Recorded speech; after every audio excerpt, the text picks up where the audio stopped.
Good day, YouTube. I'm Daniel Claremont. I'm the Acadian therapist. Welcome back to lovely rural Nova Scotia. A common denominator as to why people come to see therapists is, as a general rule, life is not going the way you want it to. You're not getting the things accomplished that you want. You're not expressing yourself the way that you want to. It seems really hard to follow through on tasks, or maybe even impossible. Sometimes we can get locked into thinking, other people get to have that, and I don't. And we can feel resentful, and that robs us of the ability to actually act in a meaningful way that pulls us in the direction of our goals. And so, last season, I talked about a system to be productive, a way of helping to organize the things that we want to do, break them down into small tasks, and be able to work on them towards their completion. It's called the Personal Kanban System. You're welcome to look up that episode where I go over some of the basics. Just super briefly, just to summarize, because I don't want you to have to look up the old episode to know what we're talking about. Essentially, the first step with Personal Kanban is you want to brainstorm the things that you need to do. Just put it on a list. Now, you can sit down and power through that if you like. So you can just write down a furious list of things, write them down on little post-its or scraps of paper, stick them on the wall, you're off to the races. Or if you like, you can just every day think of a couple of things and just brainstorm this list over time and just slowly make a list. But I'm going to suggest don't spend forever doing that. One of the challenges with Personal Kanban is you can be all wind up and no pitch. You can spend forever preparing and never actually following through and actually implementing that system. So put down a few ideas on pieces of paper, stick them on the wall. The things that you put on the wall, some of them are going to be vague, like be happy, be happier. Well, that's a little hard to figure out. Other things are very specific, like do the dishes, very specific. The stuff you're ready to do, you put a header that says ready, and anything that's ready to do that you don't need supplies, you don't need money, you don't need whatever, you're ready to do it right now. Just put it in the ready section, okay? And then when you walk past this board, you want to put it somewhere where you see it regularly, not out of the way. When you see it, you'll look and you say, oh, okay, what things are ready? What can I work on right now? So you pull that from ready and you put it in the doing section. Now doing helps you focus. It's also mindfulness. So what am I doing in this moment? So it helps you focus. And then when it's done, you move it over into the done section. And then at the end of the day, you'll look back and you say, wow, look at me go. Look at all the things I got accomplished today. So it also helps you practice a feeling of accomplishment and victory. And so essentially that's how the Kanban system works. So those are the basics. Now, I've been using this system for a couple of years now. And so my hope with this video is I'm going to share some new insights, some new perspectives on this, little lessons that I've collected personally that helped me make better use of the system because it has definitely changed over time. So stick with me. We're going to take a bit of a deeper dive in this episode, which I guess I'll call Kanban Part 2. And as always, if you see value in this content, click like, share, subscribe. All that stuff helps support my work here. So let's go.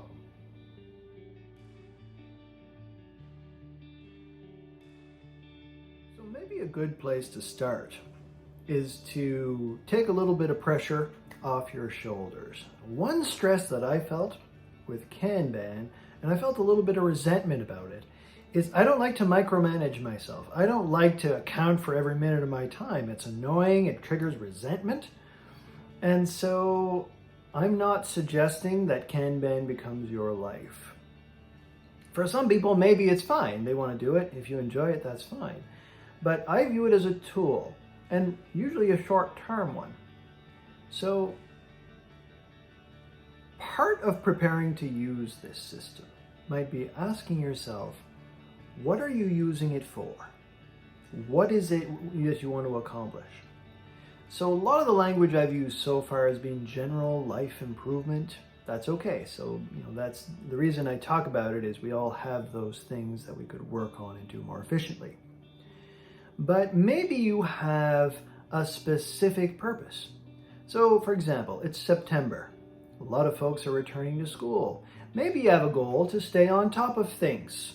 You want to not stress so much about exams. You want to participate in more extracurricular activities, sports or band or theater or what have you. So these things are important for you. So maybe you view your Kanban board as just a semester long. So it has a beginning, middle, and end. Or maybe it's just in September. You want to start off on that good foot and then let it go. So one thing that I've learned about myself is motivation seems to come in a wave. And I'm going to talk about that more in another episode. But for now, it suffices to say, at least for me, motivation starts off hazy, fuzzy, like, I'm not really feeling about it. I'm procrastinating, I'm putting it off, or I'm making excuses. And then eventually I start doing it and I get used to it. And so then you get the routine. You feel good, you feel proud about yourself. I'm moving forward on it. Great, I'm sticking to that diet, whatever it is. So the motivation is surging. And then after a while, it starts to drop. We start to forget, we get a little resentful, we get a little bitter. So I'm going to have a whole episode to talk about how to work with those waves to keep going. But for now, let's just accept that there's going to be a beginning, middle, and end. So think about what you want to use the Kanban system for. Are you getting married? Is there a death in the family that you have to navigate their affairs? You have to do that stuff. Are you starting a new job and you have to learn all these things? So think about what you want to use the system for, make it contained, brainstorm your tasks, and then just get started. You don't want to spend forever preparing. You don't want to be all wind up, no pitch. You want to actually start moving as soon as you can.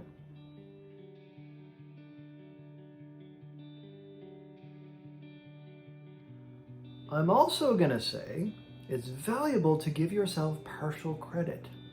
You don't have to finish all the dishes. If you wash some of the dishes and you know you pushed yourself and then you're not feeling it, maybe let it go. Maybe you don't have to carry through to the end. The reason I'm suggesting that is especially when you're getting started and you don't have a lot of motivation, what you want to practice a feeling of accomplishment, of momentum, that I can do this. That's what you want in your mind. It's not, I finished all the things, because that taxes you and it might be overwhelming for your state of mind when you're just getting started.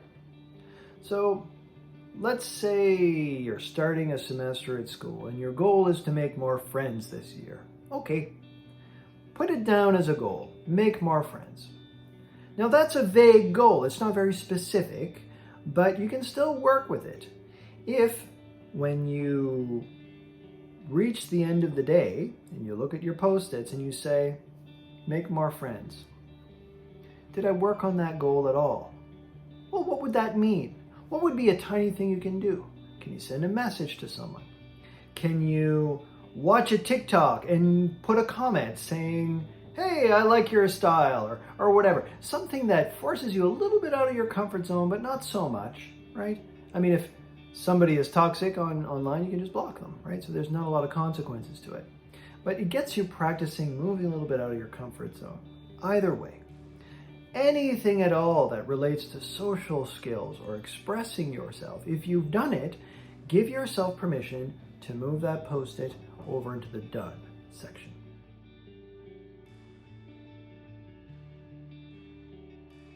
I'll use the example of working on models. So this is an arts and craft kind of thing that I decided to pick at. I believe it was in January of 2022 this year, where I wasn't very used to working on models and it felt, it was intimidating to think how much work it would take. And my brain was very good at saying, you don't know how to do that. You don't have the skills. You don't have the patience.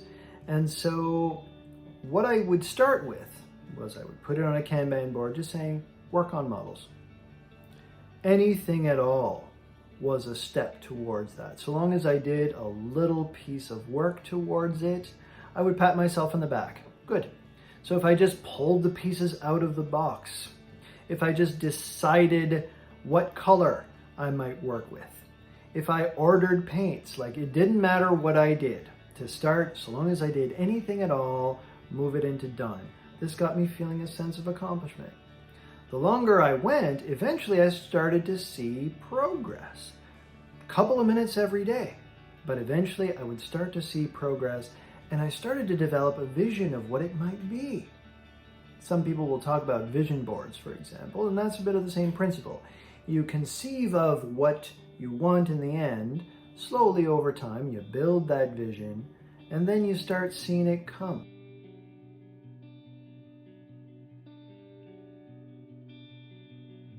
As you go, you're going to break that goal down so you can explode it outwards. When that motivation wave is rising more, when you're having more motivation, more energy, more enthusiasm about it, you're going to break that down. You're going to say, ooh, I'm going to start on this other model as well, or I'm going to learn this new model painting technique. I'm going to look up a YouTube video of how to paint this. I'm going to check out a Reddit forum, whatever it is. This can become multiple little post-its that you'll put on your Kanban board. Now you want to be careful if you do that, because then this adds more post-its, right? And it can be overwhelming. So instead of trying to do 20 model building things in a day, and I assure you I wouldn't, I would just say, which of these things, which all need to be done, which of these things do I feel like working on, or at the end of the day, which of these things did I do, move them over into done. So you're always moving forward, but you can see at this point you've multiplied your productivity, so it starts to go faster.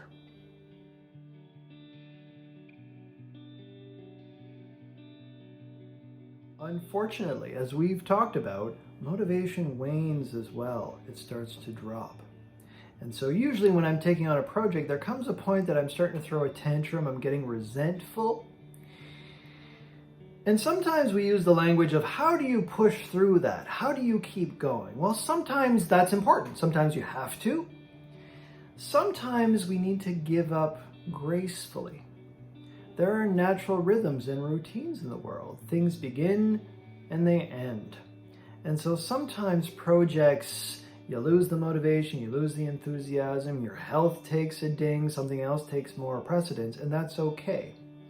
So because of that, I would encourage being honest with yourself, with your Kanban stuff. Which post-its have you not touched in ages?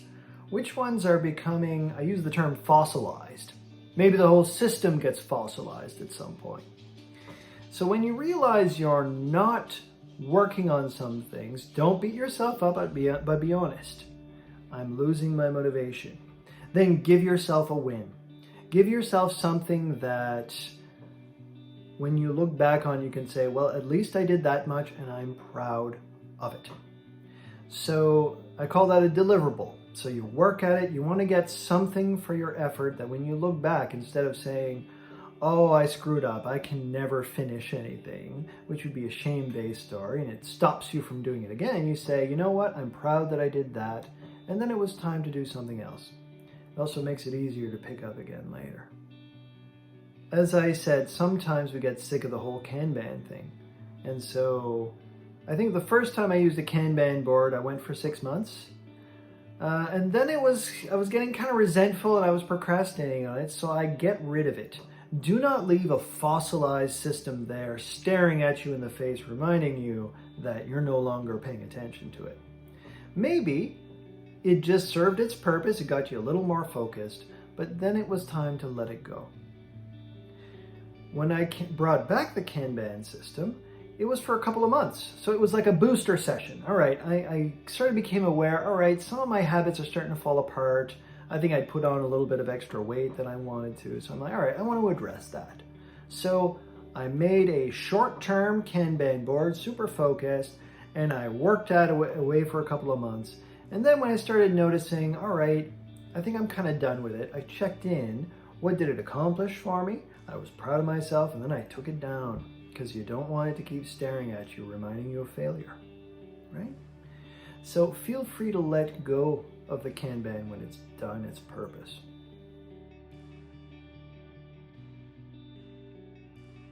Now there's going to be a lot of goals that you're going to have an urgent feel to, some things that feel super important. Usually this is because it has caused us a lot of suffering and we're sick of it, or it's endangering a relationship, it's endangering our health, it might endanger our life. And so sometimes we feel that urgency that we need to figure it out right away. So it might be helpful for you to be honest with yourself. When you're coming up with this system, be honest with yourself about what you need to do, when do you need to do it by, because you want to try to give yourself permission to take as much time as you can to get it done the right way. The reason I'm calling it the right way is the more you stress out, the more you beat yourself up, the more you activate those fight, flight, freeze, submit, shutdown reactions. We talked about that in episode 3, Window of Tolerance. But that stuff punishes you. It's a stress, it's a drag, and it makes it harder for you to focus and feel that feeling of accomplishment. The feeling of accomplishment is key. You want to practice celebration. You want to practice recognizing your strengths and your accomplishments instead of, well, I'm going to try to suck less today. You want to say, I'm good.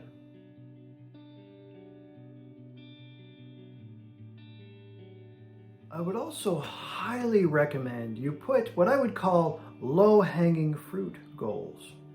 Things that are very easy to do that will improve your quality of life, like brush your teeth or drink a glass of water, tidy the house a little bit. These things can be very invisible. They seem almost too easy, especially the drinking water one, but most of us are chronically dehydrated. But when you put it on there, for one thing, it's an easy win. Did you drink a glass of water? Yes. Good. You're on the board. But also, it starts making you feel better. It allows you to think more clearly. It helps you be focused, and it gets you working on that next thing. So make sure you include some of those easy tasks.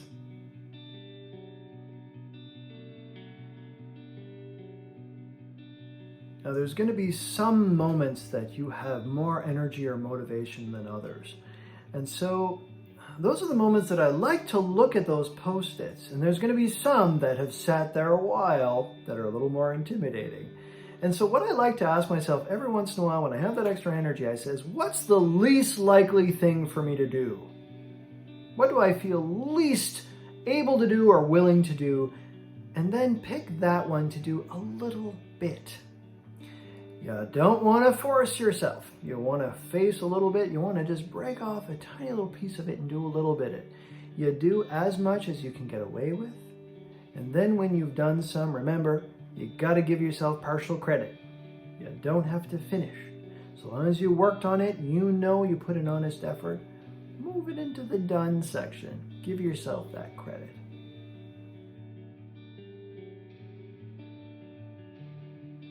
Now, if you like, this would be an advanced thing you could do, but you could put on the post-it each day a T for a token effort or a P for I pushed myself.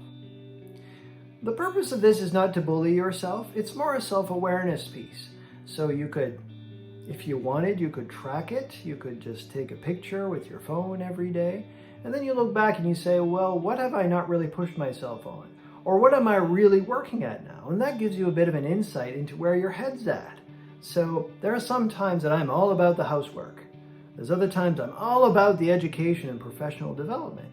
This gives me some important insights into how I work, even what time of day I'm best for different kinds of tasks. And then I can work with my energy instead of trying to bully myself to do stuff that I'm not capable of doing as efficiently.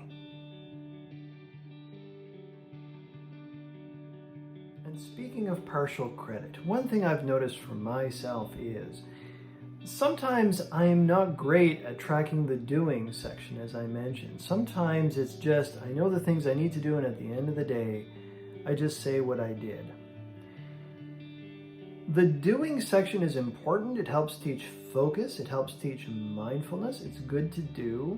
but doing anything is better than nothing. So I guess I want to wrap up on that point.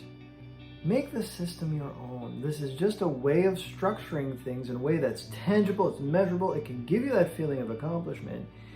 The feeling of accomplishment is the most important bit. You want that forward momentum, you want to feel proud of yourself, you want to feel like you're someone that can do these things. I don't care if you're super mindful, I don't care how much you do in a given day. What matters is not just staying paralyzed with all these things jangling in your head and not moving forward. Hopefully we've given you a few different ideas on how to do that today. I would love to hear from you about your Kanban boards, your systems, what barriers you've come into.